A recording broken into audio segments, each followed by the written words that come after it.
The air in the king's private chambers was thick with stolen moments and the scent of night-blooming jasmine, a fragrance Lyra would forever associate with the precipice of both joy and utter devastation. Her heart hammered against her ribs like a trapped bird, a frantic rhythm that echoed the secret growing within her. Marcus, the formidable Lycan King, held her close, his powerful arms a fortress she had foolishly believed impenetrable. His golden eyes, usually alight with the fierce intelligence of a predator, softened when they met hers. "My Lyra," he murmured, his voice a low rumble that vibrated through her, a sound that promised protection. He traced the curve of her jaw with a thumb, his touch sending shivers down her spine. "You are a dangerous distraction, little wolf." She giggled, a breathless sound. "And you, my king, are a most welcome one." In that moment, she felt utterly cherished, a fragile flower blooming in the shadow of his immense power. She had always been drawn to his strength, his quiet intensity, the way his presence filled a room, yet he reserved a tender vulnerability just for her. Their affair had been a whirlwind of stolen nights and whispered promises, a clandestine dance around the rigid customs of the Lycan court. Lyra, a young woman in her early 20s, had always dreamed of a life intertwined with the pack, but never dared to imagine it would be with its king. Maybe it was fate, she thought, this undeniable pull between them. She took a deep breath, the jasmine scent suddenly cloying.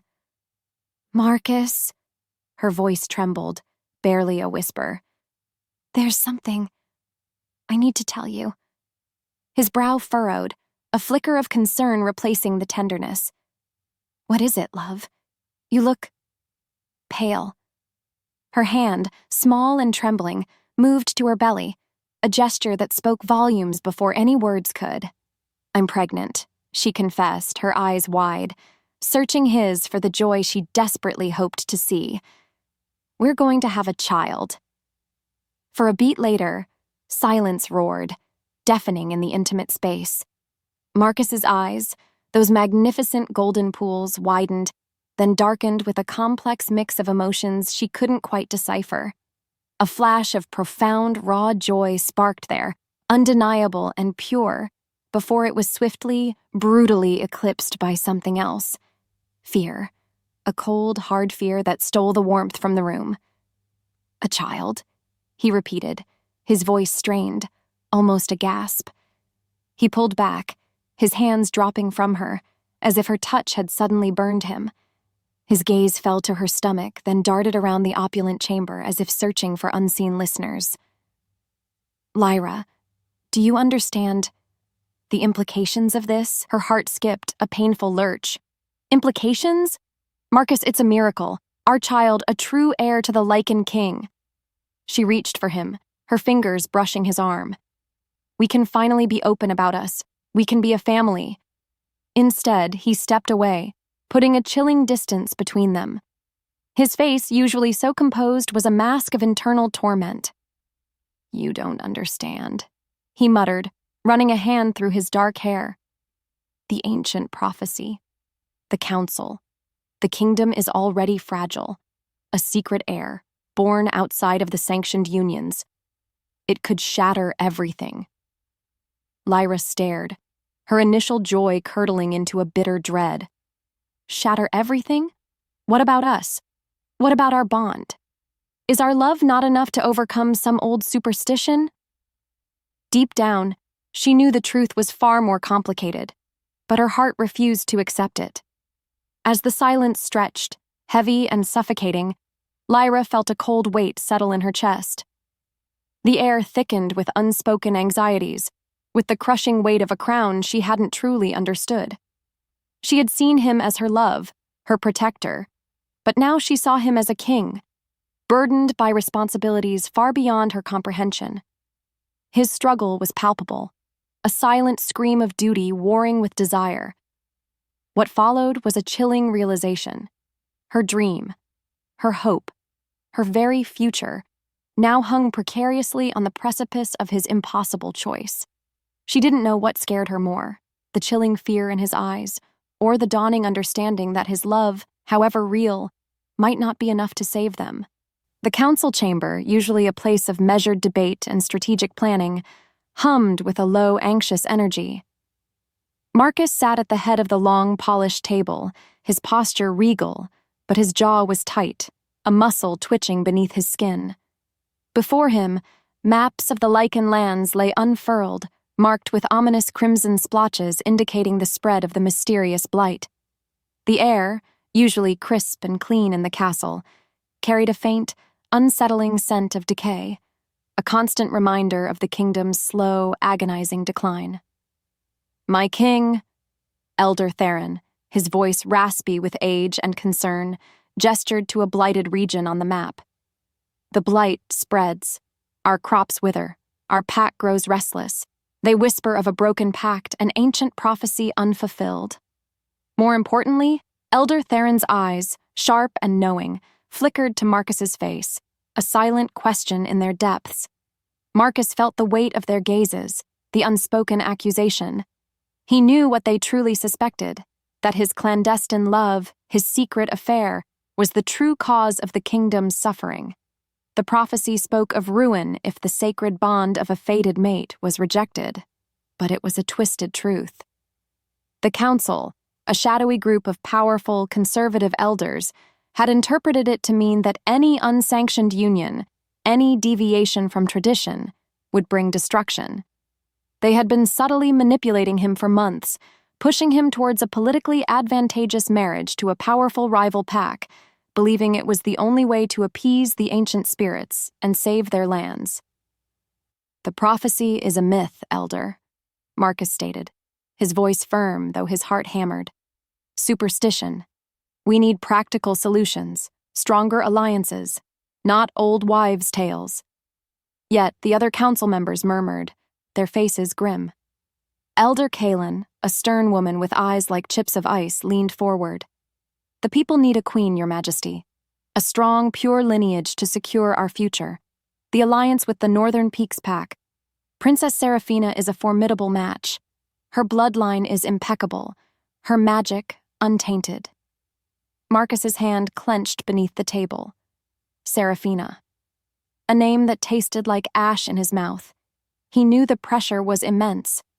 Not only that, but the blight was real, the unrest growing. He felt the kingdom's pain as if it were his own, a constant ache in his soul. He had to protect his people, even if it meant sacrificing his own happiness. He had to make a choice.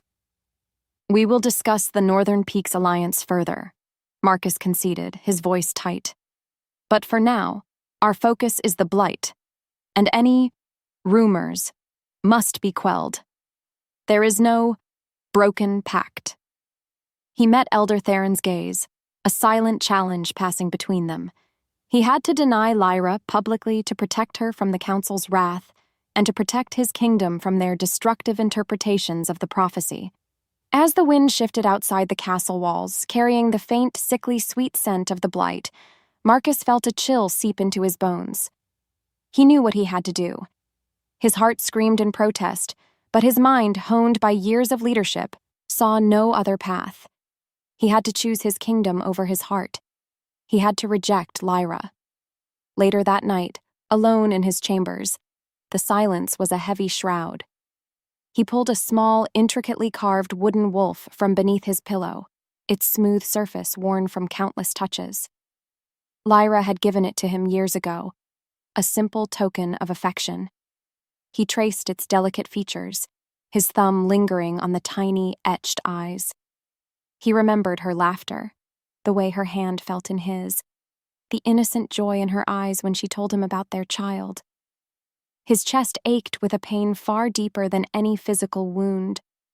Truth be told, every fiber of his being screamed against the decision he was about to make. But the faces of his starving pack, the dying lands, the insidious whispers of the prophecy, they haunted him. He had to be a king first. He had to be a shield. And sometimes, a shield had to break. He squeezed the wooden wolf, its edges digging into his palm, a small self-inflicted pain to match the agony in his soul. He would do this. He would make the sacrifice. And just like that, everything changed. The dawn would bring a public spectacle, a brutal severing of ties, and the beginning of Lyra's long, solitary journey. The central square of the Lycan capital pulsed with a nervous excitement, a stark contrast to the grim reality of the blighted lands beyond its walls. Banners depicting the proud Lycan crest, a snarling wolf's head, fluttered bravely in the breeze, but even they seemed to sag under the weight of the unspoken tension. Lyra stood amidst the throng, her heart a frantic drum against her ribs. Sunlight, usually a comforting warmth, felt harsh and unforgiving on her skin. She clutched the fabric of her simple dress, her gaze fixed on the ornate balcony of the royal palace where King Marcus was soon to appear. With every heartbeat, Lyra's hope swelled, a fragile, beautiful thing. She imagined him stepping forward, his powerful voice ringing out, declaring their love, their child, their future. She pictured the pack's joyous roar, the end of their secrecy. Her hand instinctively went to her belly, a soft, protective gesture. Their child, a beacon of hope, would finally be acknowledged. She had endured the whispers, the longing, the fear of discovery. Now, it was time for their truth to shine. A hush fell over the crowd as Marcus emerged onto the balcony, regal and imposing in his ceremonial furs, yet Lyra noticed the subtle tension in his shoulders, the almost imperceptible tremor in his hand as he gripped the railing. His golden eyes, usually so vibrant, seemed dulled, haunted. A cold dread, like a serpent coiling in her stomach, began to replace her hope. Then, his voice, usually a deep, resonant rumble that commanded attention, cut through the silence, sharp and clear. "My loyal pack," he began, his gaze sweeping over the crowd, avoiding her. "The time has come to secure our future, to forge an alliance that will bring prosperity and strength back to our lands." He paused, and Lyra's breath hitched. This was it.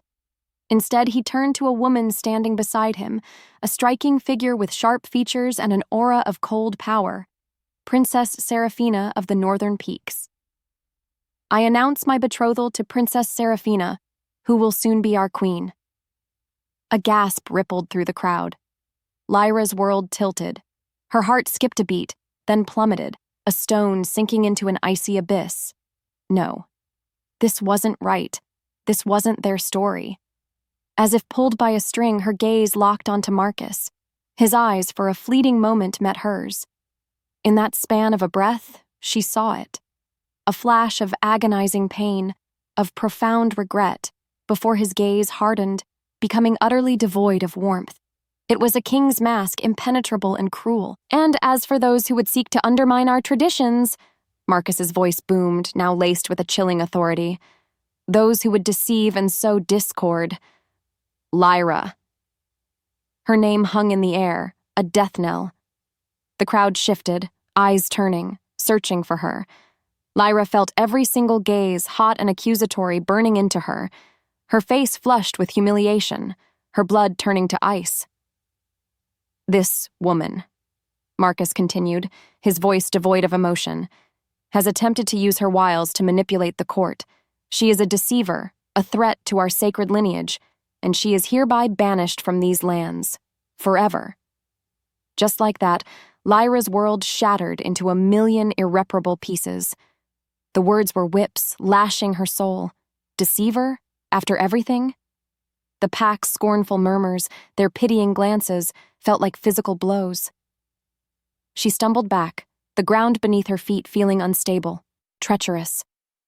The noise of the crowd, once a hopeful hum, became a roaring tide of condemnation. Her chest ached, a hollow, gaping wound where her heart used to be. No matter how hard she tried, she couldn't breathe. Her vision blurred with unshed tears, but she refused to let them fall. Not here, not now. She would not give them the satisfaction.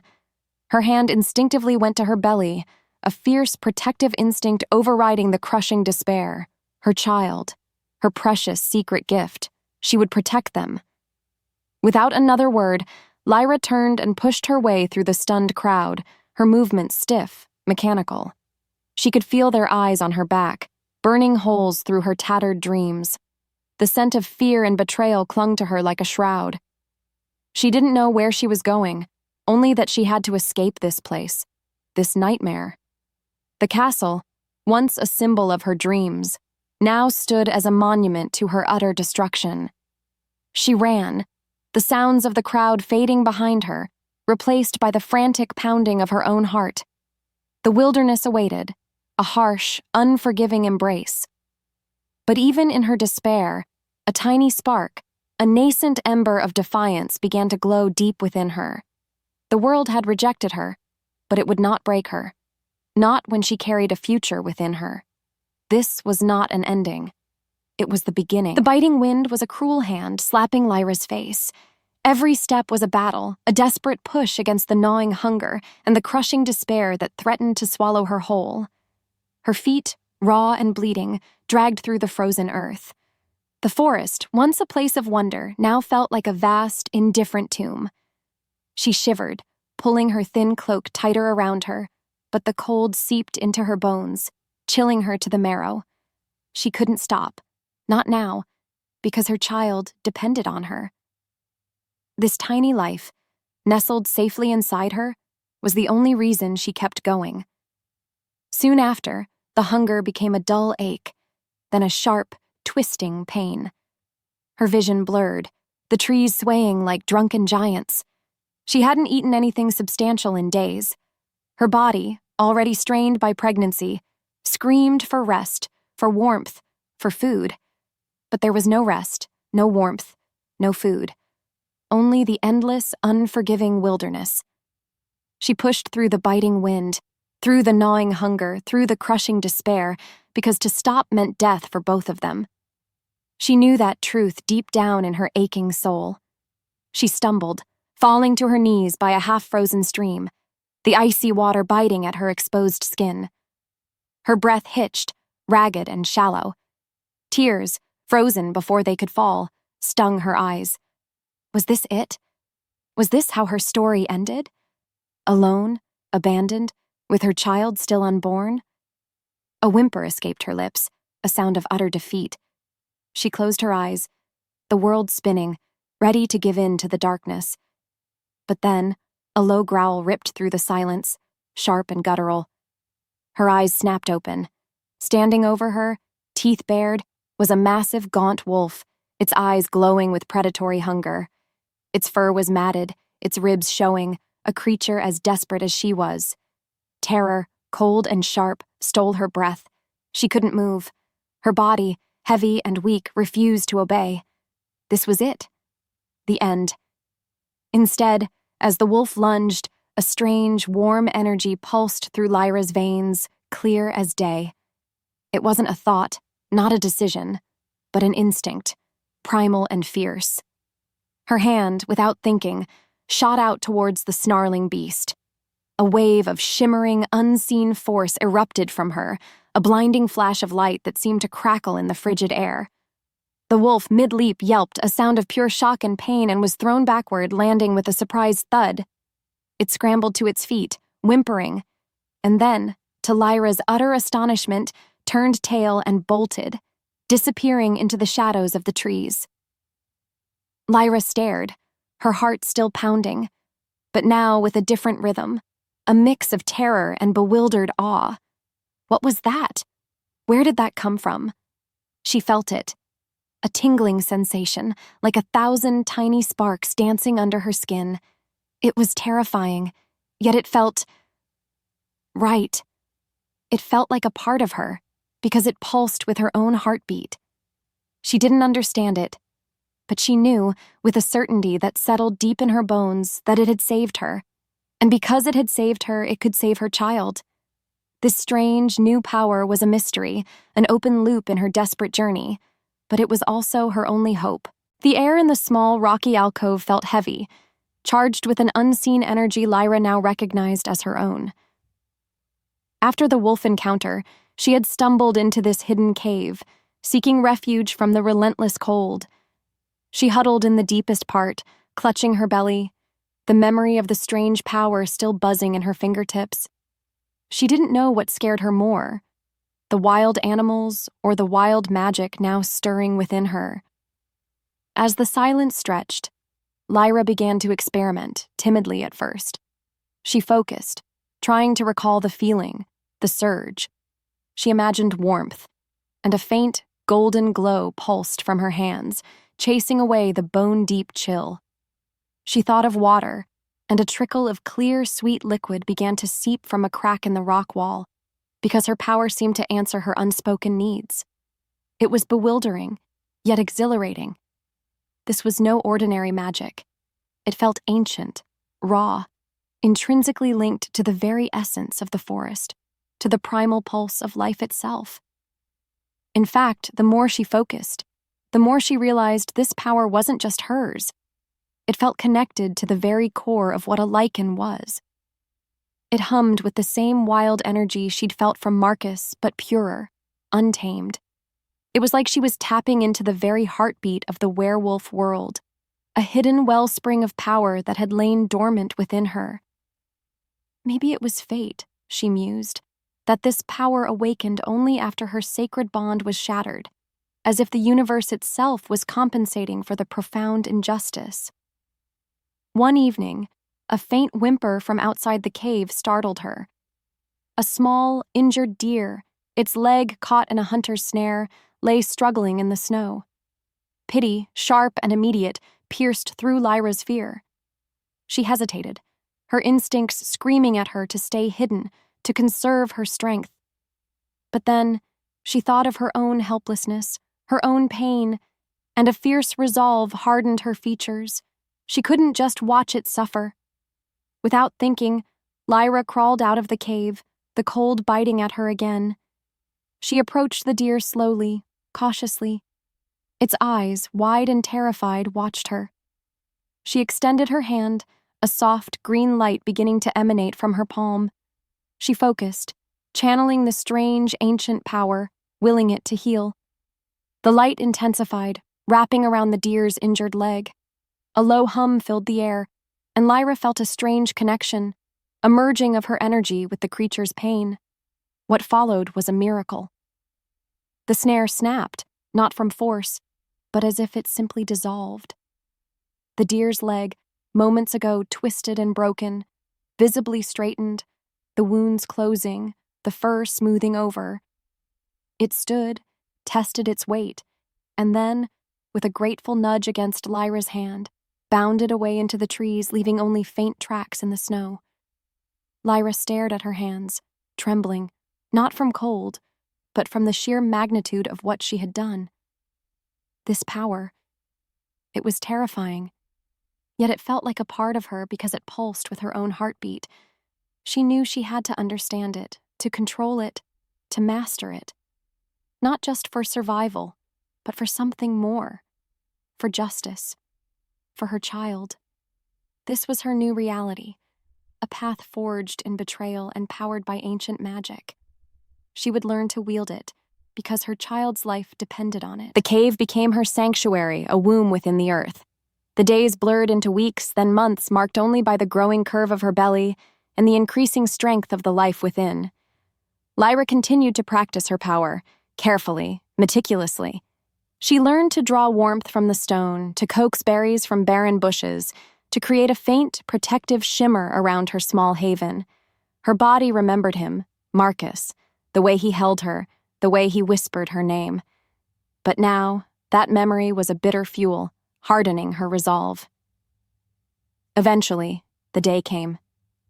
The pains started subtly, a dull ache that grew into sharp, relentless waves. Lyra was alone, utterly alone, save for the echoes of her own grunts and cries against the cave walls. The cold bit, but a primal fire burned within her, a fierce determination to bring this life into the world. Hours stretched into an eternity of agony and raw effort. She pushed, she strained, she fought, because there was no other choice. She would not fail. Then, a tiny, piercing cry cut through the silence, a sound more beautiful than any music she had ever heard. A small, slippery body slid into her trembling hands. Her baby, her daughter. Lyra collapsed back, exhausted, but a wave of overwhelming, unconditional love washed over her, obliterating all pain, all despair. This tiny, perfect being, born of betrayal and wilderness, was her universe. She held her close, pressing a kiss to the soft, downy head, inhaling the sweet new scent of her child, her daughter, her secret heir. With a single glance at her newborn's face, Lyra's resolve solidified, hard and unyielding. This tiny life was her reason, because it gave her strength she never knew she had. She would not just survive, she would thrive. She would hone her power, because she would never again be powerless. She would become formidable, cunning, a force of nature, all for this child. This was her sacred vow. As the bond pulsed between them, Lyra felt something inside her shift, profoundly and irrevocably. The raw, untamed magic that had awakened within her now felt intrinsically linked to this new life, amplifying her purpose. Her wolf, dormant for so long, stirred within her, a protective growl rising in her throat, not of anger, but of fierce, unwavering devotion.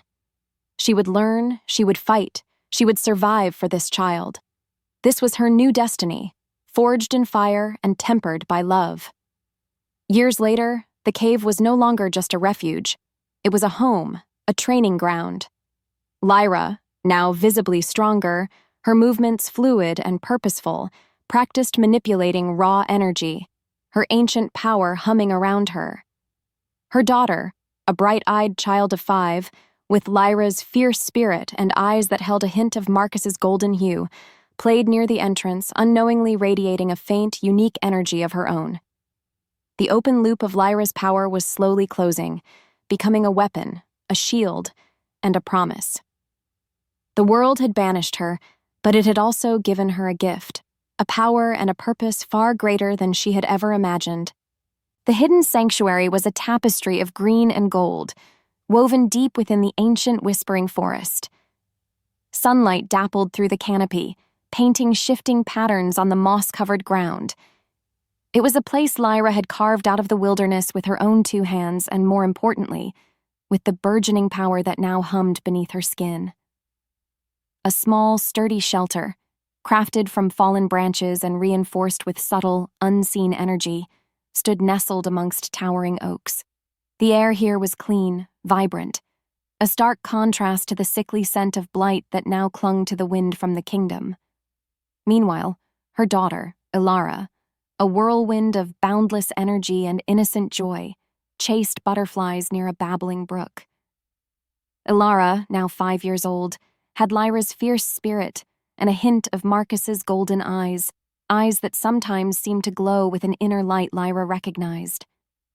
Lyra watched her, a fierce, protective love swelling in her chest because Lyra was her universe, her anchor, her reason for every breath.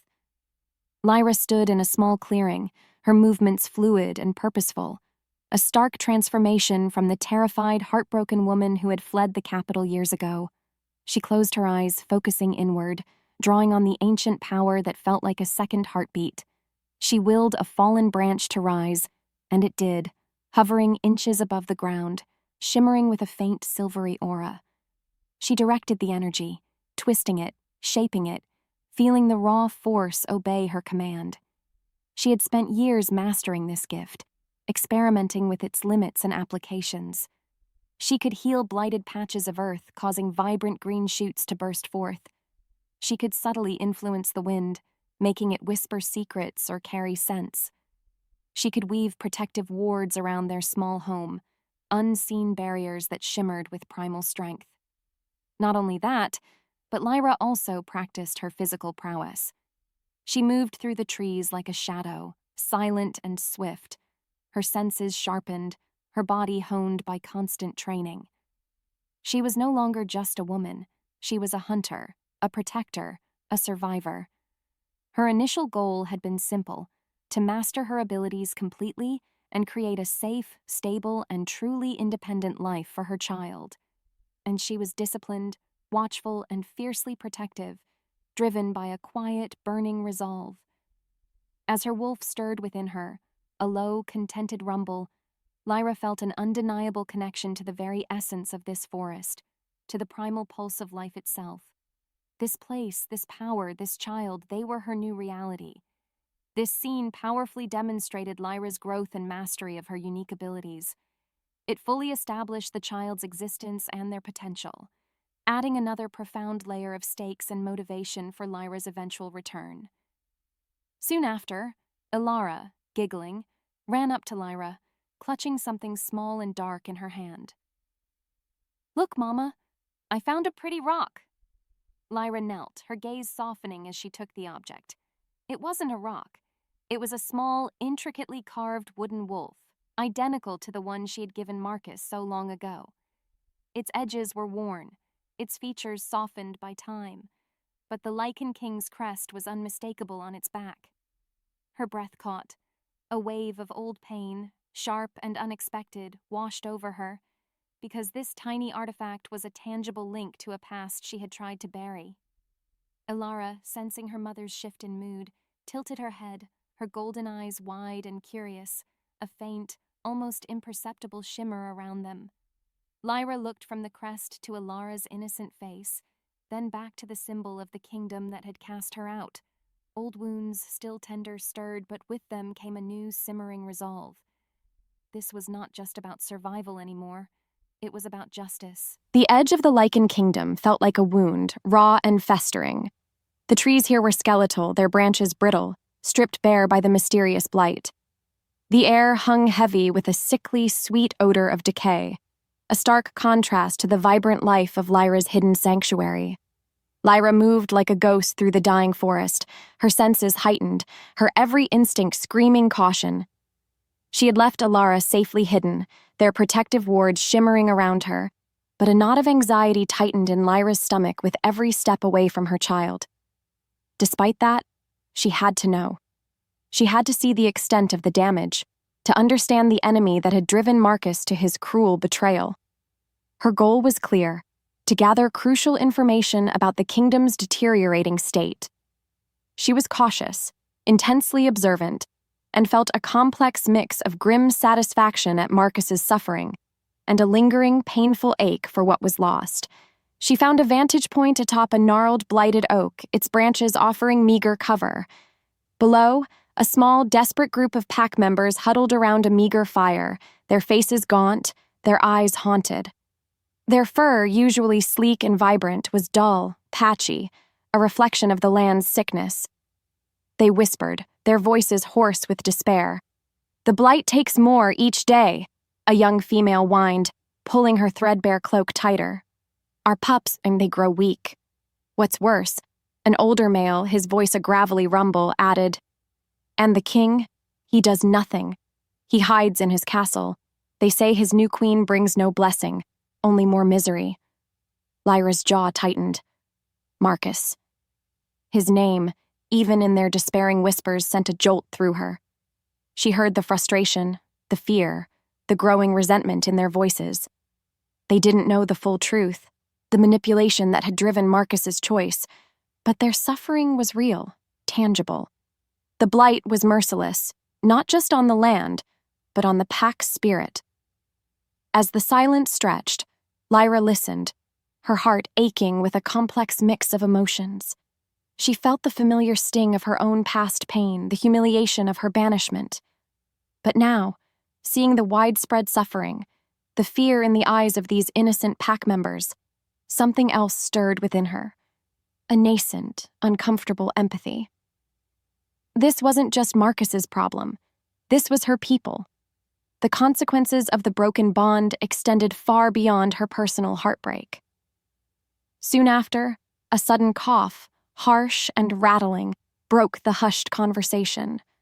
A lone, desperate pack member, a young male, stumbled away from the group, his body racked with tremors.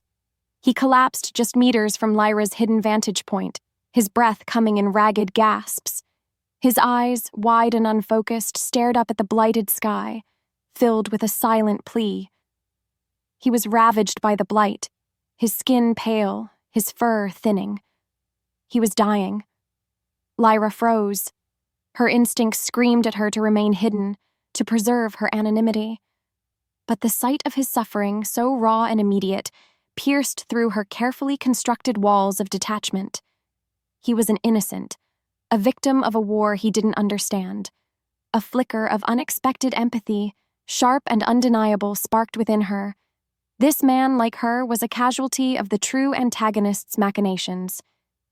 A deeper sense of urgency, replacing her grim satisfaction, began to burn within her. She couldn't just watch. The dying pack member lay gasping, his breath shallow, each inhale a painful struggle. The blight had him in its merciless grip, draining his life force, leaving him a husk of his former self. Lyra descended from the tree, her movements silent as falling snow. The air around him was heavy, thick with the stench of sickness and despair. Her heart pounded, a frantic drum against her ribs. This was it, her first true test, a confrontation with the tangible consequences of the kingdom's decay. Without thinking, Lyra knelt beside him, her hand hovering over his chest. She felt the raw, untamed power thrumming in her veins, eager to be unleashed. Her initial goal had been to test the limits and applications of her power in a real-world scenario, and to decide how she would interact with the suffering kingdom. Now, she was conflicted, torn between her desire for revenge against Marcus and the true antagonist, and a nascent, deeper sense of responsibility for her people. She focused, drawing on the ancient magic, willing it to heal. A soft green light began to emanate from her palm, bathing the dying man in its gentle glow. She poured her energy into him, feeling the blight's insidious tendrils resist, then slowly, reluctantly recede. The man's ragged breathing eased, his tremors lessened, and a faint flush of color returned to his ashen cheeks. It wasn't a full cure, not yet, but it was a moment of fleeting relief, a reprieve from the agonizing pain. As the light faded, the man's eyes fluttered open. He looked at Lyra, his gaze confused, then filled with a dawning awe. He didn't recognize her, but he felt the warmth, the healing. He tried to speak, but Lyra gently placed a finger to her lips, a silent command for secrecy. She couldn't reveal herself, not yet. Not when the true enemy still lurked in the shadows, manipulating the prophecy and the kingdom's fate. Before she could move, a low growl echoed from the blighted trees, a sound of primal aggression. Two more pack members, their eyes glazed with the blight's madness, emerged from the shadows, drawn by the faint energy Lyra had just used. They snarled, their forms shifting, their instincts corrupted by the sickness. They were not fully transformed, but they were dangerous, driven by a desperate, irrational hunger. Instead, Lyra stood, her stance firm, her eyes glowing with a fierce, protective light. She raised her hands, not in aggression, but in a silent command. She focused her ancient power, not on attacking, but on calming, on soothing the primal rage. A wave of shimmering, unseen energy pulsed from her, washing over the blighted wolves. Their snarls softened, their forms wavered, and the madness in their eyes receded, replaced by a momentary confusion, a flicker of their true selves.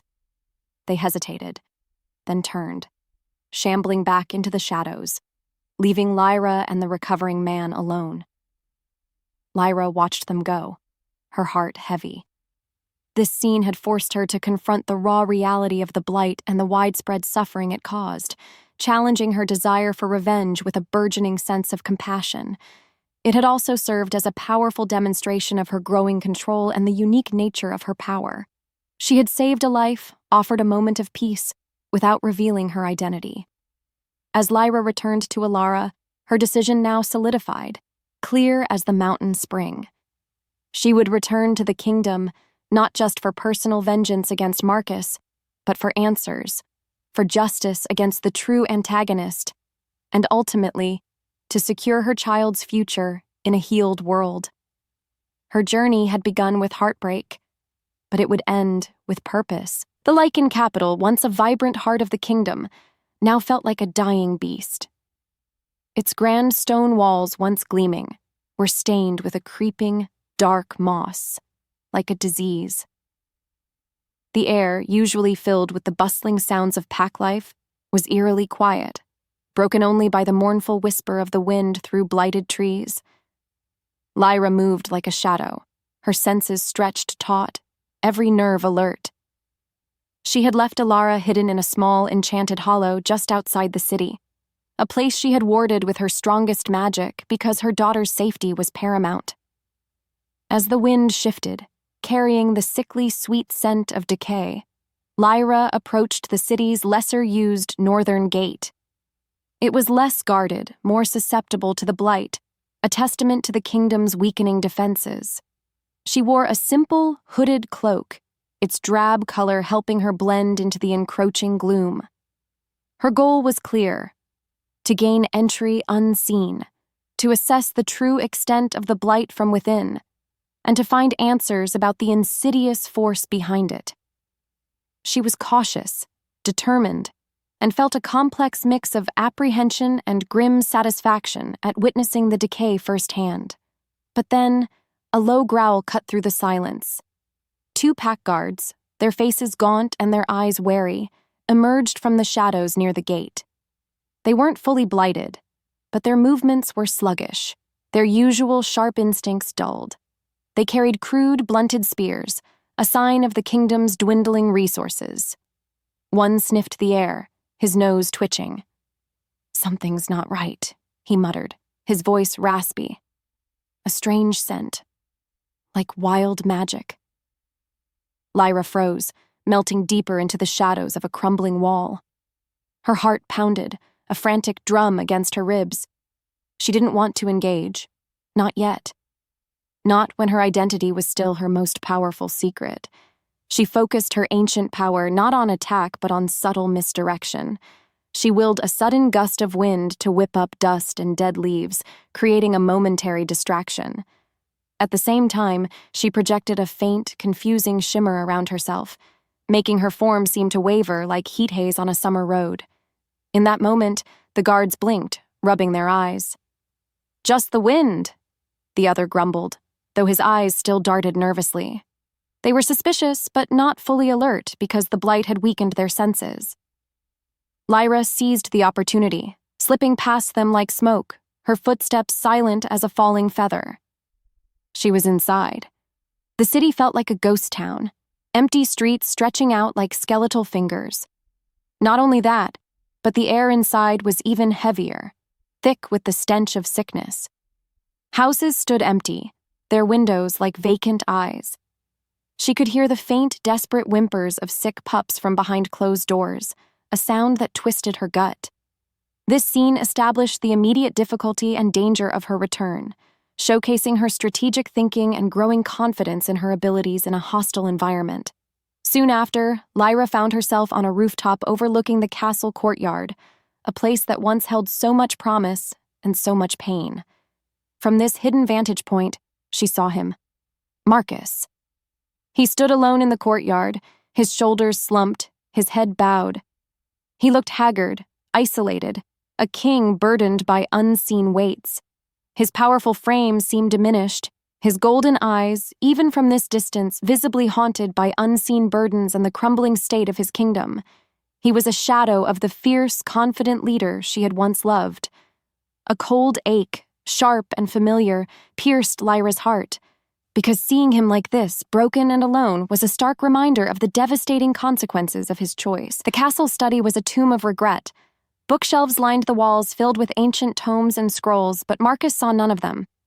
His gaze was fixed on the maps spread across his massive oak desk, maps now covered in the angry red blotches of the blight. The scent of old parchment and dying wood filled the air, a constant reminder of his failures.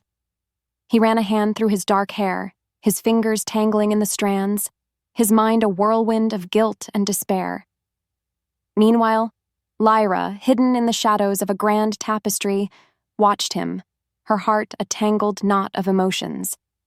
She had used her stealth and heightened senses to slip into the castle, drawn by an invisible thread, a need to understand the man who had shattered her world. Her initial goal was to confirm his suffering, to see him pay for his betrayal. But what she saw now was not just suffering, but profound, agonizing torment. Marcus slammed his fist on the desk, the sound echoing in the cavernous room. "Fools!" he snarled, his voice raw, unkingly. "They twist the words, they blind themselves with fear."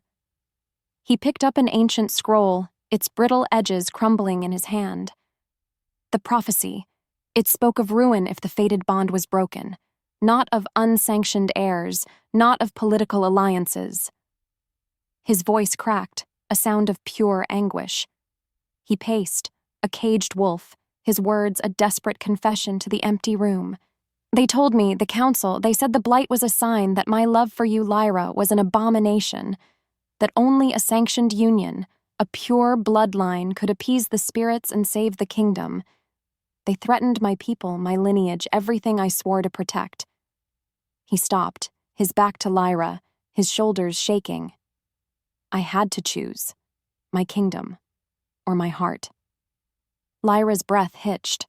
Her simmering anger, a constant companion for years, began to crack, replaced by a powerful surge of old feelings, of empathy, and a dawning, horrifying understanding. The council, the shadowy, manipulative forces she had only glimpsed. They weren't just advising him, they were controlling him. They had twisted the prophecy, used his love for her as a weapon, because they sought power. "I loved you, Lyra," Marcus whispered, his voice thick with unshed tears. "More than life itself. Banishing you. It was the hardest thing I have ever done. Every day, I live with that choice. Every day the blight reminds me of my monumental mistake." He turned, his face ravaged by guilt, his golden eyes filled with an ocean of regret. "I sacrificed everything, and it was for nothing. The blight still spreads, the kingdom crumbles, and I lost you." Lyra was utterly shocked by the depth of his torment, by the true manipulative nature of his betrayal. Her initial goal was to confirm his suffering, but this revelation changed everything. Her simmering anger was complicated by a powerful resurgence of old feelings, empathy, and a dawning understanding of the true antagonist's intricate manipulation. This was the crucial turning point of the story. Lyra's understanding of Marcus shifted from pure personal betrayal to tragic manipulation. It fundamentally reframed the central conflict from personal revenge to a shared, urgent fight against the true, hidden antagonist. The stakes became about healing a broken bond and saving a kingdom, not just punishing a betrayer. As the truth unraveled, Lyra felt a profound shift within her. The world narrowed, focusing on one agonizing truth. Marcus was a pawn, a victim of a cruel deception. But their child, the secret heir, was the ultimate key to both the kingdom's salvation and its destruction. Lyra, deeply shaken by the revelation, looked at her child's innocent, sleeping face in her mind's eye. A new, profound resolve formed within her. Her purpose was no longer just about her. It was about them. The revelation of Marcus's torment and the council's insidious manipulation burned in Lyra's mind like a brand. She moved through the castle's hidden passages, her stealth honed by years of wilderness survival. But her internal world was a storm of new understanding. The true antagonist wasn't Marcus. It was the shadowy council, those who had twisted ancient prophecies for their own gain. They were the ones who had shattered her life, poisoned Marcus's soul, and now were destroying the entire Lycan kingdom. Soon after, the antagonist made their move, a brutal, overt display of power. A chilling, high-pitched wail echoed through the castle, followed by screams from the city below. Lyra rushed to a hidden window, peering out. A wave of intensified blight, darker and more corrosive than anything she had seen, was sweeping through the capital. It wasn't just sickening the land, it was attacking the pack members directly, causing them to collapse, their forms twisting in agony. The air thickened with the stench of fear and arcane energy. Not only that, but a voice, amplified by dark magic, boomed across the city from the council chambers. "The king is weak. His unsanctioned choices have brought this ruin.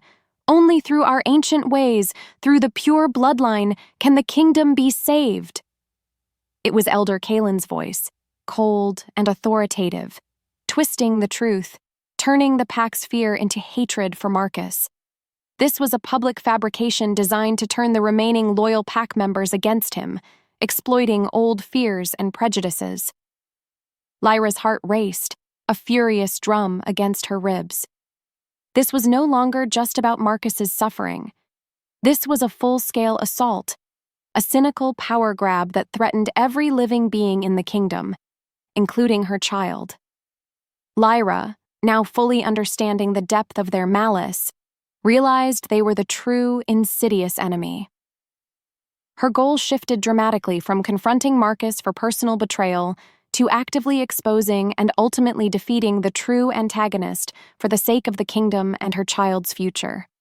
She was determined, strategic, and felt a renewed, powerful sense of purpose that transcended her past pain. As the sky darkened, mirroring the encroaching despair, Lyra felt her ancient power surge within her, a burning fire beneath her skin. It was a call to arms, a primal roar. The plot now had a clear, external antagonist, allowing Lyra's personal quest to merge seamlessly with the kingdom's survival. The urgency for action became paramount. Her thoughts spun, connecting the dots. The twisted prophecy, Marcus's forced hand, the spreading blight, the council's desperate power play. It all clicked into place. She had a unique power, a secret heir, and a deep understanding of the true nature of the sacred bond. She could use it. She could fight back. She could expose them. This was her chance, not just for revenge, but for redemption for Marcus, for healing for the kingdom, and for a future for her child.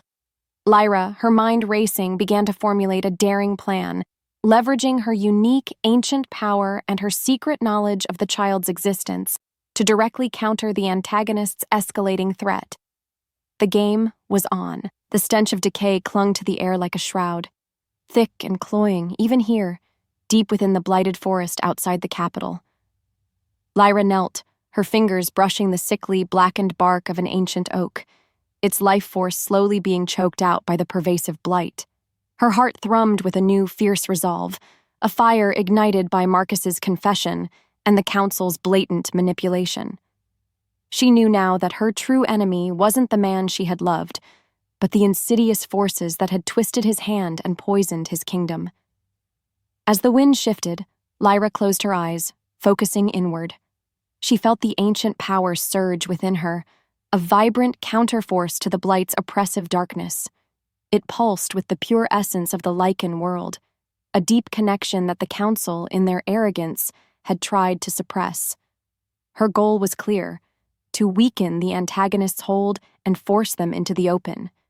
She was bold, calculating, and felt a surging sense of power and purpose in taking direct, impactful action. She extended her hands, palms facing the blighted tree. A soft golden light began to emanate from her fingertips, spreading like a healing balm. It wasn't the aggressive, destructive magic of the council, but a gentle, restorative energy. She poured her will into it, coaxing the life back into the dying wood. The black moss recoiled, shriveling away, and beneath it, faint green shoots began to emerge, trembling with new life. The air around the tree cleared, smelling faintly of fresh rain and damp earth. It was a small victory, a subtle act of defiance, but it was a strike nonetheless. What followed was a ripple effect. The healing energy spread, a silent whisper through the forest floor, touching other blighted plants nearby. Lyra felt the antagonist's reaction, a distant tremor of confusion and anger because her power was unexpected, an anomaly they couldn't immediately comprehend. Her identity remained a mystery, a ghost in their poisoned garden, causing them to lash out blindly. Not only that, but Lyra knew this small act of healing would be noticed. It was a beacon of hope in a land consumed by despair, a direct challenge to the blight's dominion. She felt a surge of satisfaction, a quiet triumph.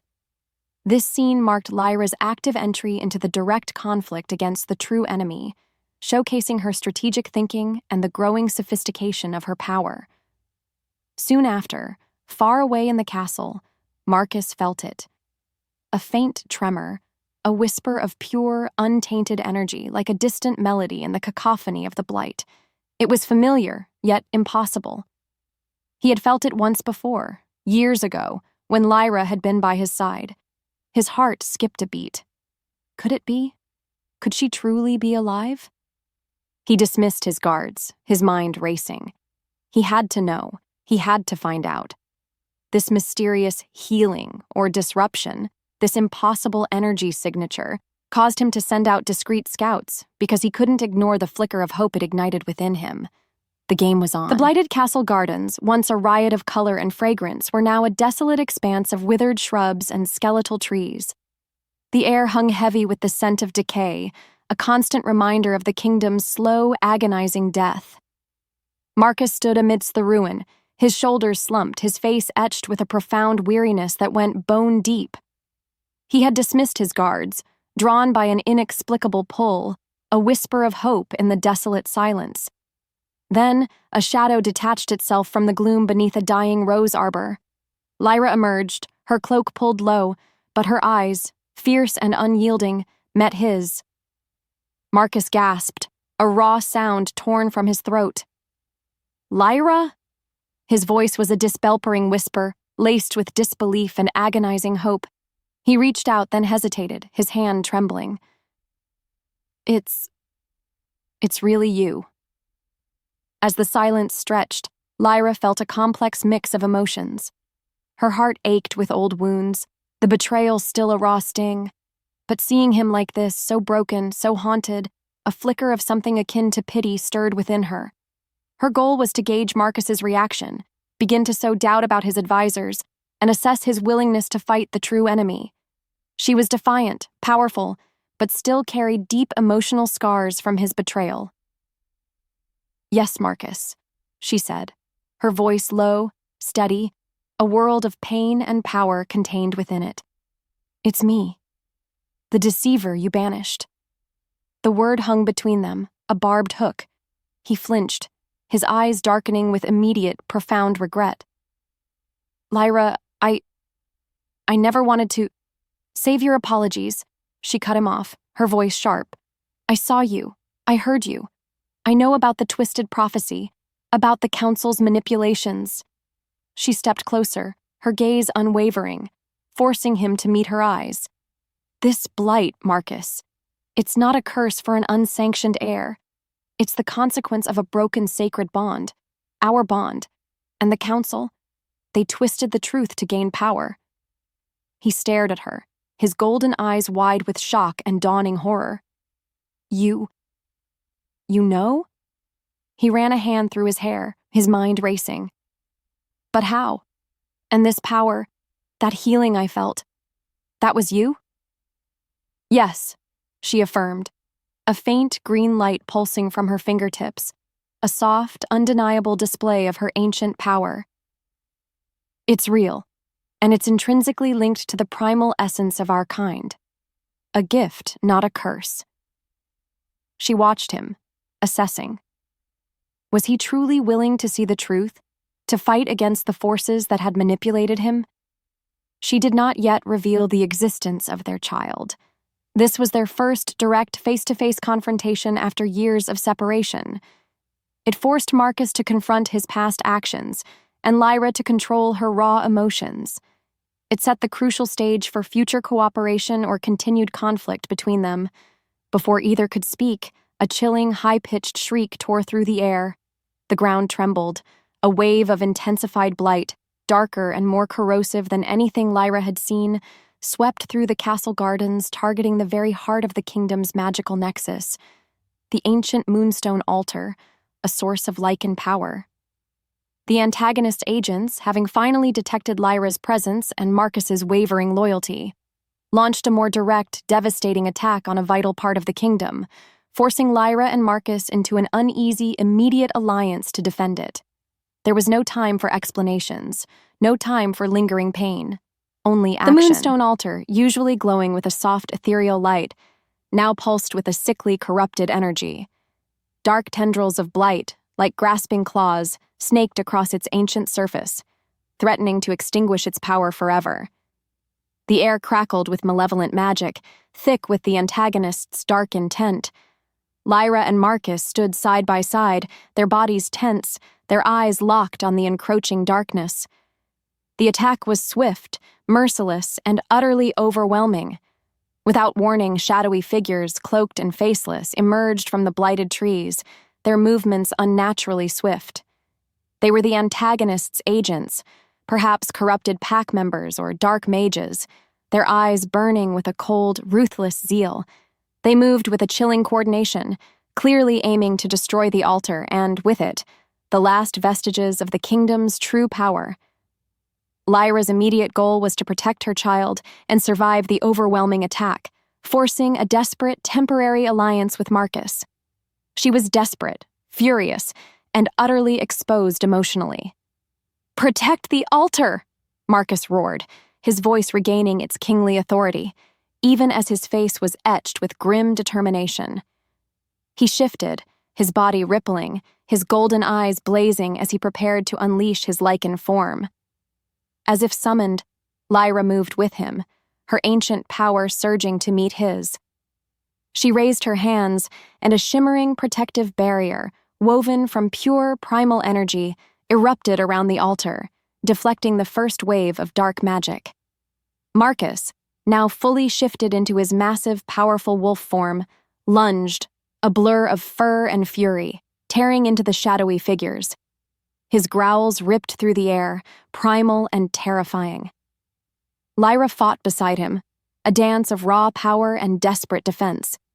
She used her healing magic to mend the cracks appearing in her shield, and her subtle influence to disorient the attackers, making them stumble, their movements clumsy.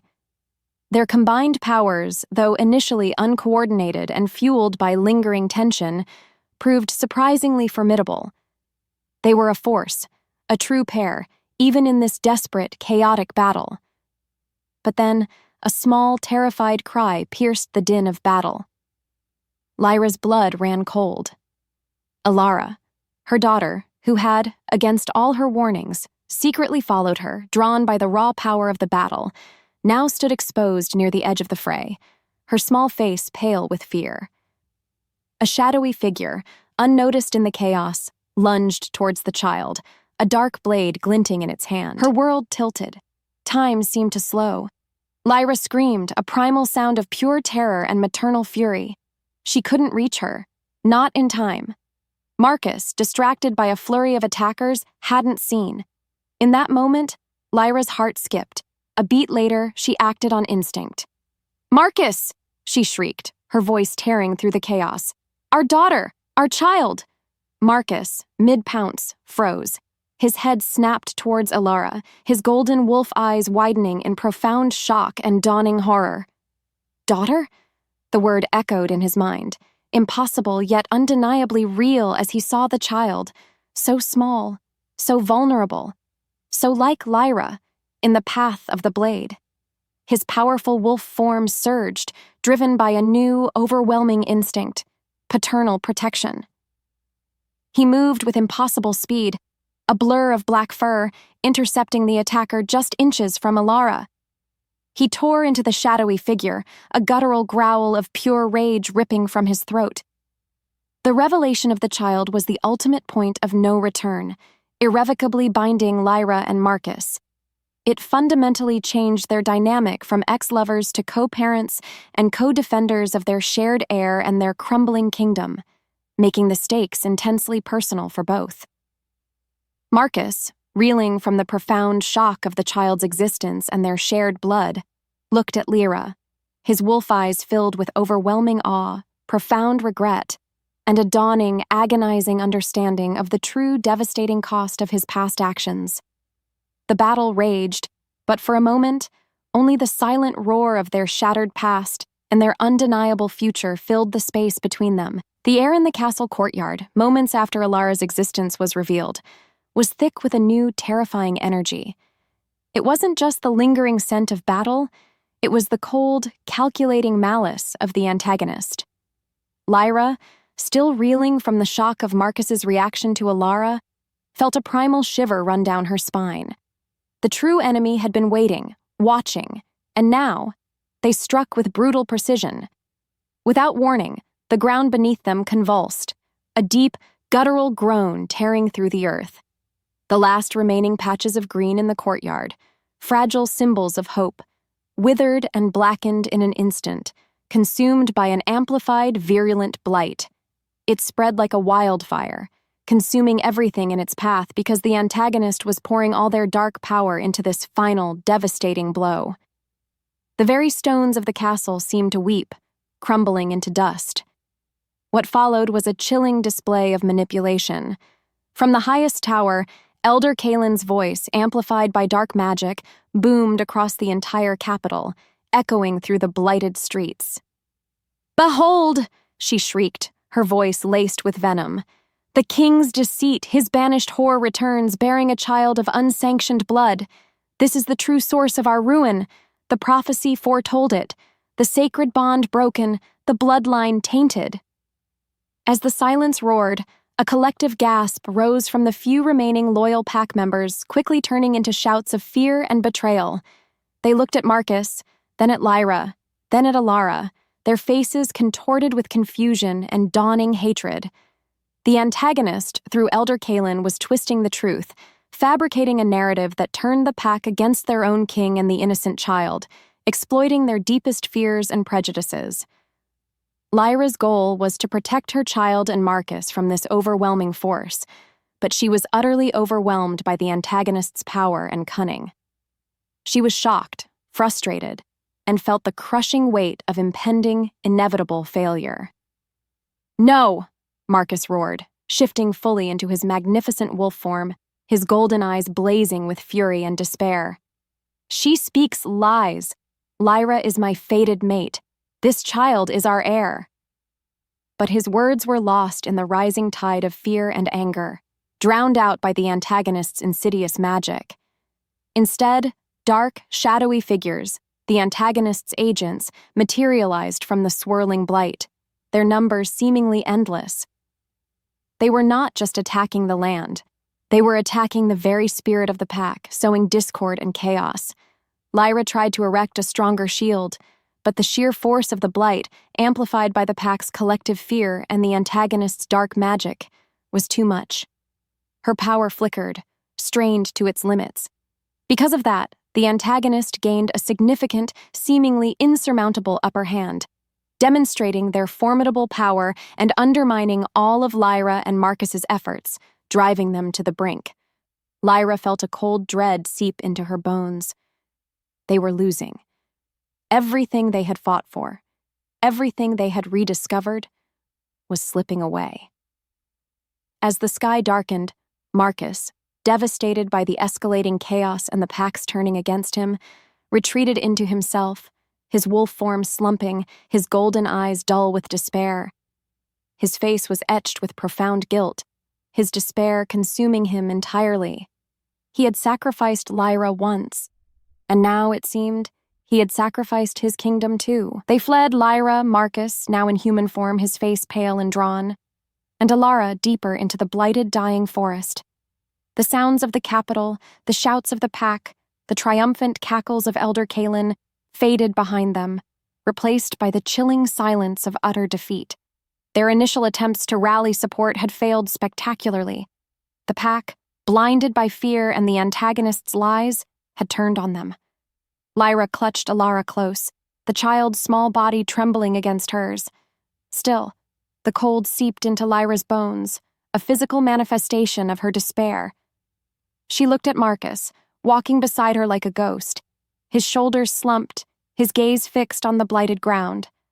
His silence was deafening, a testament to his utter defeat. Her initial internal flaw, trusting too readily and internalizing betrayal, was brutally challenged here.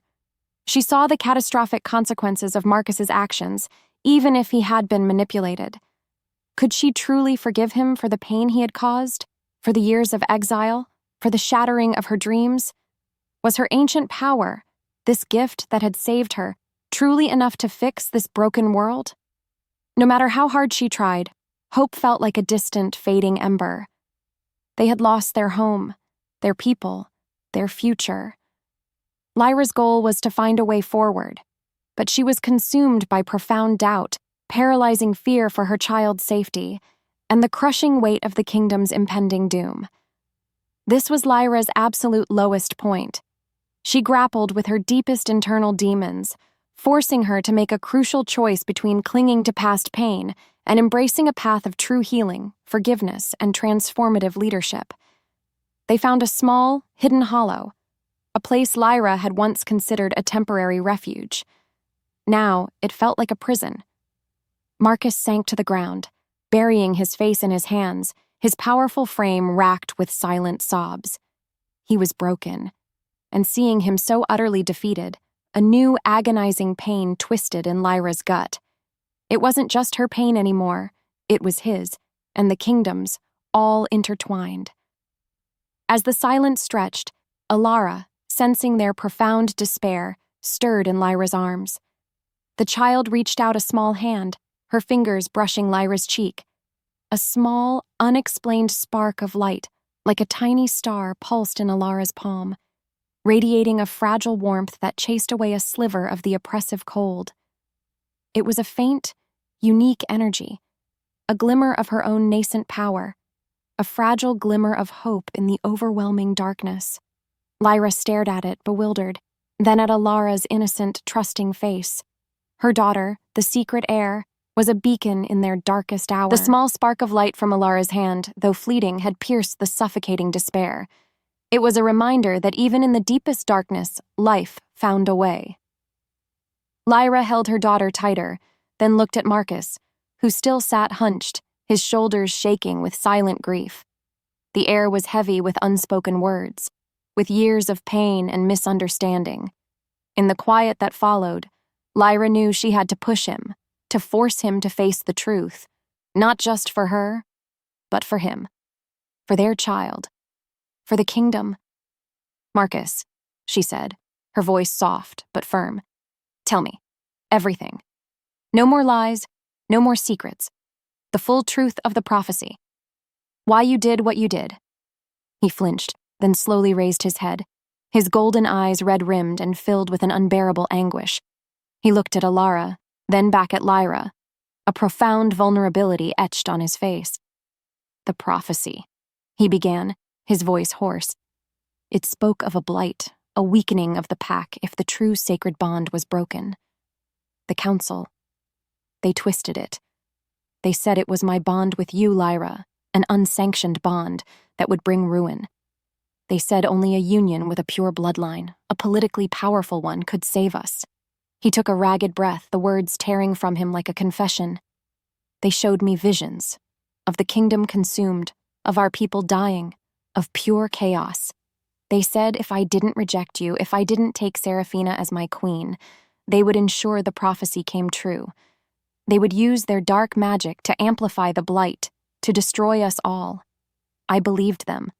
I truly believed I was saving my people. I was a fool."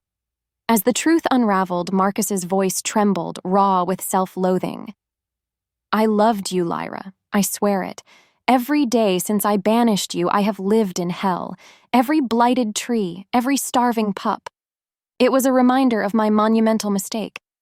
I sacrificed my heart, my mate, my child, for nothing. Because the blight still came. They lied. They manipulated me. And now we have nothing left."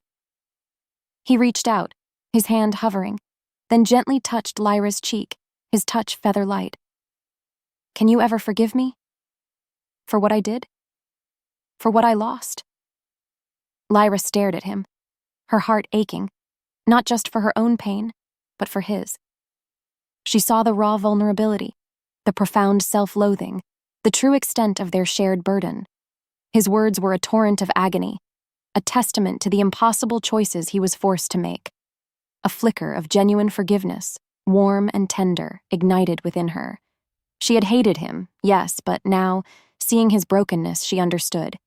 He had been a king, desperate to save his people, manipulated by a far more insidious enemy. "Marcus," she whispered, her voice thick with emotion. I understand." She took his hand, her fingers intertwining with his, a silent promise of a mended bond. This scene solidified their bond, not merely through romance, but through shared pain, profound understanding, and mutual forgiveness. It fundamentally transformed their relationship, allowing them to move forward as a truly united front. In the stillness that followed, a rustle at the entrance of their hollow startled them. An old, tattered scroll, ancient and brittle, lay on the ground, as if placed there by an unseen hand. It was a map, but not of land. It was a map of energies, of ley lines, and at its center, a symbol Lyra recognized from her own ancient power. It spoke of a hidden wellspring, a source of primal Lycan energy, and a ritual that could either amplify the blight, or, if performed by a truly united sacred bond, purify it. It was a crucial clue to defeating the antagonist, focusing on the true, untapped power of a truly united sacred bond, hinting at a way out of their despair. A fragile seed of hope, planted in the darkest soil, began to sprout. The tattered scroll lay open between them, its ancient symbols glowing faintly in the dim light of their hidden hollow. Marcus traced a line on the parchment, his brow furrowed in concentration. Lyra leaned closer, her eyes scanning the intricate patterns, a growing excitement buzzing beneath her skin. The despair of the previous night had begun to recede, replaced by a fierce, burning hope. The ancient clue, seemingly delivered by fate itself, was their turning point. As the truth unraveled, they realized the prophecy wasn't about rejection bringing ruin. It was a cunningly twisted interpretation. The scroll spoke of a deep, primal wellspring of Lycan energy, a source of immense power that could either be corrupted to amplify chaos or, if harnessed by a truly united sacred bond, could purify the land and defeat any darkness. The blight wasn't a curse for a broken bond, but a consequence of the manipulation of that bond, a weapon wielded by the antagonist. Marcus's forced choices, his agony, were all part of a larger, insidious scheme to prevent the true power of a fated pair from ever being realized. The Council. They didn't want us to unite, Marcus murmured, his voice filled with a new, cold anger. They wanted to keep us apart, to keep our power fractured so they could control the kingdom. He looked at Lyra, his golden eyes blazing with a renewed determination.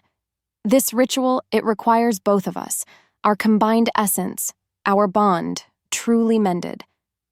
Lyra nodded, her gaze firm. Her initial goal had been to fully understand how to harness their combined unique power. She was determined, intensely focused, and felt a powerful, undeniable sense of destiny guiding their path. This profound revelation reignited their hope and solidified their joint, sacred purpose. Her wolf stirred within her, a low, powerful rumble of agreement. This was the definitive solution and the clear path forward, shifting the narrative from overwhelming despair to strategic, purposeful action.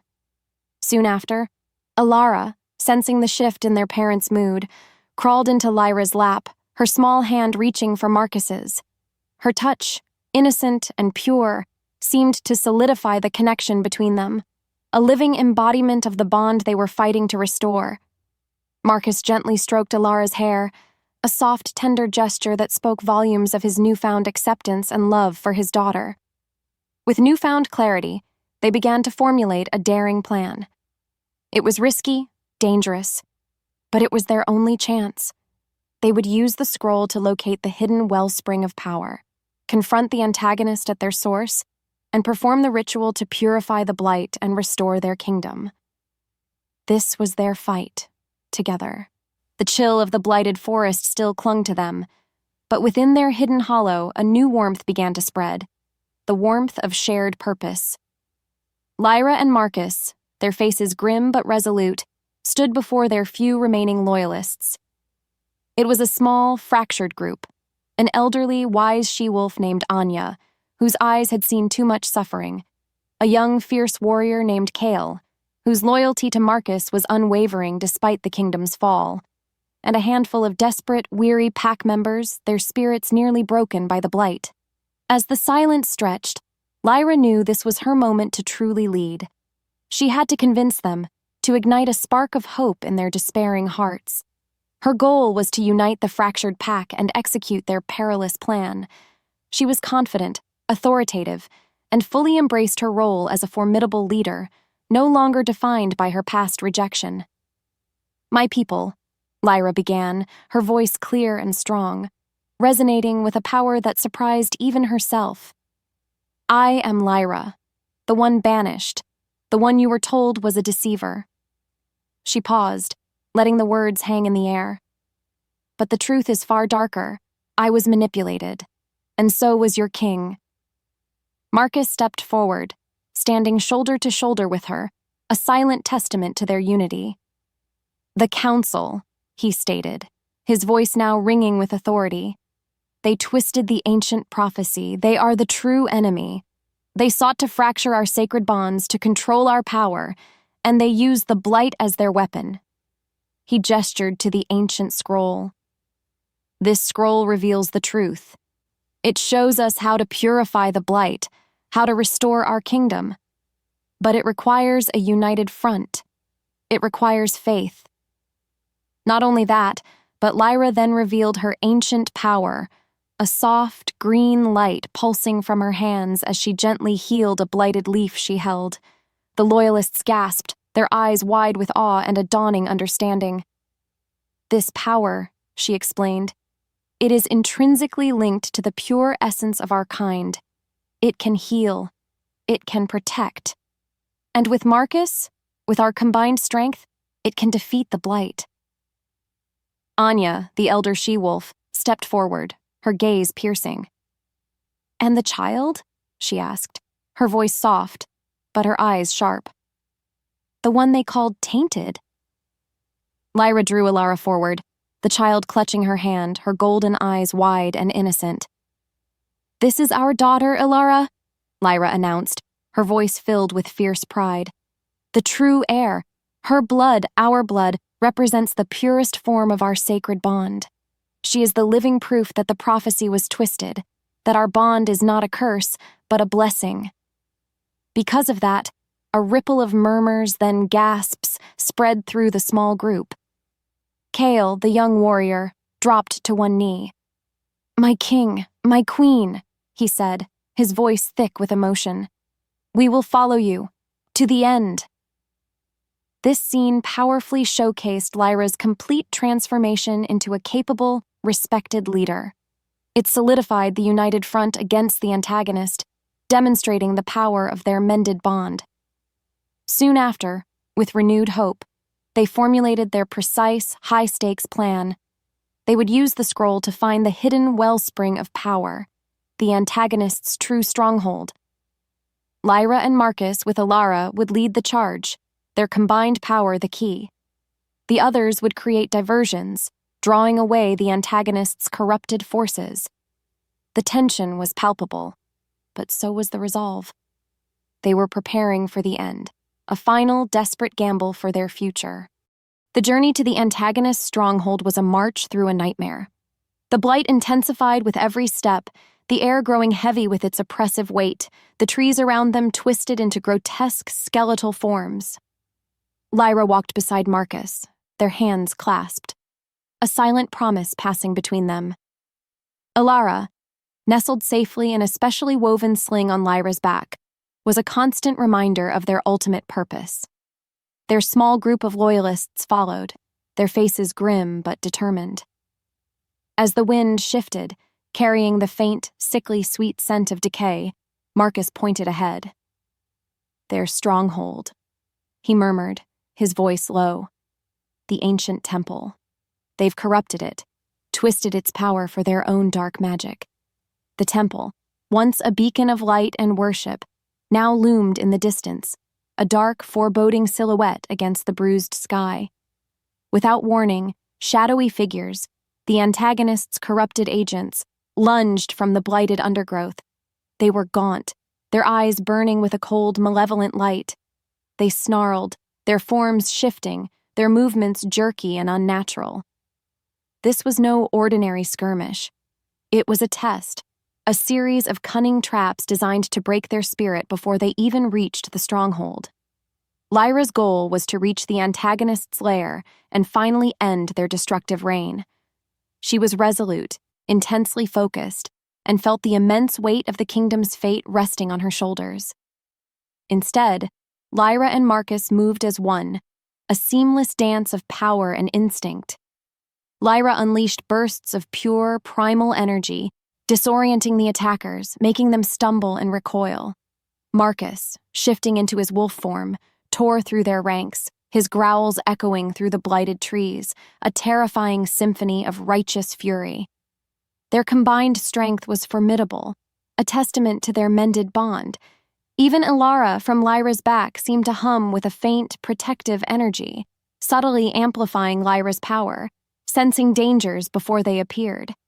Not only that, but Kale and Anya, along with the other loyalists, fought with renewed ferocity, inspired by their king and queen. They were a small force, but they were united, their purpose clear. They were fighting for their home, for their future, for their true king and queen. This scene built intense suspense and confirmed their readiness for the climax, showcasing their unity and the formidable nature of their combined power. Soon after, they reached the base of the temple, its ancient stones now pulsing with a dark, malevolent energy. The air thickened, charged with the antagonist's power. Lyra felt her wolf press forward, a growl rising in her throat, not of aggression, but of anticipation. This was it. The point of direct confrontation was imminent. As the sky darkened, casting long, menacing shadows, Lyra looked at Marcus. His golden eyes met hers, filled with a shared resolve, a silent promise that they would face this together. Their journey had begun with heartbreak and exile, but it would culminate here in this final, desperate battle for their kingdom, their family, and their very souls. The tension mounted, thick and palpable, a silent roar before the storm. The air in the ancient temple, the antagonist's stronghold, crackled with dark magic. It felt like a living thing, cold and suffocating, because Elder Kaelin, her face contorted with a chilling fanaticism, stood at the heart of the corrupted wellspring, surrounded by the remaining council members. They chanted, their voices a discordant hum, amplifying the blight that pulsed from the ground, a black, oily ooze. Marcus, in his magnificent wolf form, stood beside Lyra, a low growl rumbling in his chest. Lyra, her ancient power blazing around her, held Ilara close, the child's small body radiating a pure, vibrant light. This was it, the main showdown. As the silence roared, Elder Kaelin's eyes, black and lifeless, fixed on Lyra and Marcus. "Fools!" she shrieked, her voice echoing unnaturally. "You think your tainted bond can stand against the true prophecy? The blight will consume you. Your unsanctioned heir will be its first meal." She raised her hands, and waves of concentrated blight like black lightning shot towards them. Instead, Lyra and Marcus moved as one, a seamless dance of power and desperate hope. Lyra extended her hands, and a shimmering golden shield, woven from pure primal energy, erupted around them, deflecting the dark magic. It pulsed with the strength of their mended bond, a beacon against the encroaching darkness. Marcus lunged, a blur of fur and fury, tearing through the shadowy figures of the corrupted council members who guarded Kaelin. His growls ripped through the air, primal and terrifying. Lyra fought beside him, her ancient power a force of nature. She didn't just defend, she attacked. She sent tendrils of pure healing energy through the blight, causing it to writhe and dissipate, because her power was a direct counter to their corruption. With every heartbeat, she felt her connection to Marcus deepen, their energies intertwining, amplifying each other. It was a symphony of power, a dance of two souls finally in harmony. More importantly, Ilara, sensing the intensity, began to glow brighter, her small hands reaching out. A pure white light pulsed from her, amplifying Lyra's shield, making it impenetrable. She was the living embodiment of the sacred bond, the purest essence of their kind. Her presence was the catalyst, the true key. As if fate demanded it, Lyra and Marcus reached Elder Kaelin at the same time. Kaelin shrieked, unleashing a final, desperate surge of dark magic, a torrent of raw, destructive power aimed at Ilara. But Lyra and Marcus were ready. They clasped hands, their eyes locking, a silent promise passing between them. Their combined power surged, a blinding wave of golden-green light that erupted from them, purified by Alara's innocent essence. It was the true power of the fated bond, unleashed. The light crashed into Kaelin, not with destructive force, but with a purifying wave. She screamed, a sound of agony and rage, as the dark magic that had corrupted her withered and peeled away. Her body convulsed, then collapsed, leaving behind only a withered husk, the blight's true form. The corrupted wellspring pulsed, then, with a final shuddering release, began to glow with a pure, vibrant light, its darkness banished. The central question of the story was answered. The broken bond can be mended, and love can truly heal the deepest betrayals. The antagonist was vanquished. Their dark power dissipated into nothingness, and a wave of vibrant, healing energy washed over the blighted lands, visibly restoring them. The conflict was resolved. Lyra's transformation was complete as she fully embraced her power, her role, and her place alongside Marcus. The temple, now cleansed, hummed with a soft, restorative energy. The air, once thick with decay, smelled fresh, like rain after a long drought. Lyra, exhausted but exhilarated, leaned against Marcus, his arm a steadying presence around her. Alara, safe in her arms, stirred, her small hand reaching up to touch Lyra's face. The battle was over. The kingdom was safe. Soon after, the few loyalists who had followed them cautiously entered the temple, their faces a mixture of awe and disbelief. They looked at the now glowing wellspring, then at Marcus and Lyra, their eyes wide. The blight, even from here, was visibly receding from the lands beyond the temple walls, a wave of green washing over the landscape. "My king!" Kyle, the young warrior, dropped to one knee, his voice thick with emotion. "The blight! It's gone!" Marcus, his voice hoarse but strong, addressed them, his gaze sweeping over their faces. "The blight was a lie," he declared, his voice echoing in the newly purified temple. "A manipulation by Elder Kaelin and her corrupted council. They twisted the ancient prophecy to gain power, to keep our true strength fractured." He looked at Lyra, his eyes filled with a profound love and respect. "This is Lyra, my fated mate, the true queen of the Lycans." He then gestured to Alara, who peeked out from Lyra's arms, her golden eyes sparkling. "And this is Alara, our daughter, our true heir. Her existence, our united bond, is the very power that defeated the blight and restored our kingdom." He explained the impossible choices, the manipulation he endured, and how Lyra's return, her power, and their mended bond had been the only way to save them all. The pack members gasped, murmuring amongst themselves, their faces shifting from confusion to understanding, then to a dawning reverence. Because of that, Lyra felt a profound sense of relief, a weight she hadn't realized she carried finally lifting. She saw the acceptance, the dawning respect in their eyes. Her long journey of rejection and return had found its emotional closure. This scene provided crucial emotional closure for Lyra's arduous journey of rejection and return. It began the essential healing process for the kingdom and its people. In the quiet that followed, Lyra and Marcus shared a deeply meaningful look, a silent acknowledgement of the immense journey they had undertaken, the profound bond they had reforged, and the future they had fought so hard to reclaim. The battle was won, but the healing had just begun. Months later, the Lycan kingdom was reborn, vibrant and flourishing. The blight was a distant, fading memory, replaced by lush forests, bountiful harvests, and the joyful sounds of a thriving pack. The castle, fully restored, gleamed under the sun, a symbol of renewed hope. Lyra stood on the balcony, the wind gently whipping her hair, watching Alara play in the courtyard below, her laughter ringing like bells. As the wind shifted, carrying the sweet scent of blooming wildflowers, Lyra felt a deep sense of peace. She was no longer the naive girl who had dreamed of being a queen. She was a queen, powerful and revered, standing confidently by Marcus's side. Her transformation was complete.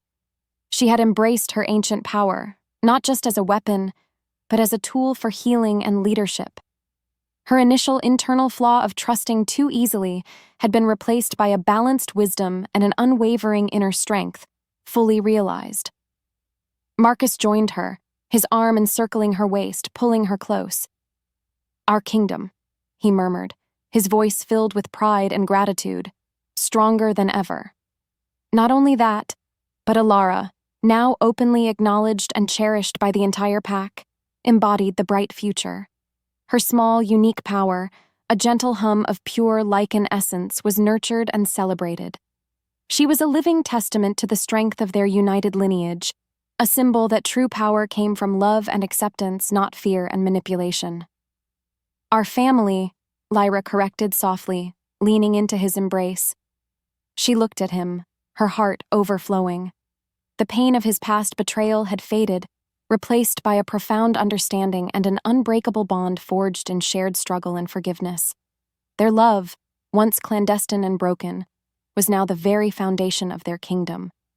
Because of that, the story concluded with a strong sense of new equilibrium, demonstrating Lyra's complete transformation and the enduring power of the mended bond. The central themes of consequences, betrayal, forgiveness, and healing were fully realized and celebrated. As the sky darkened, painting the horizon in hues of orange and purple, Lyra and Marcus stood together, their hands clasped, their daughter playing happily below. They looked out over their vibrant, thriving kingdom, a testament to their enduring love and their unwavering resolve. They had faced the darkness, overcome betrayal, and emerged stronger, together. Their future, once uncertain, now stretched before them, bright and full of promise.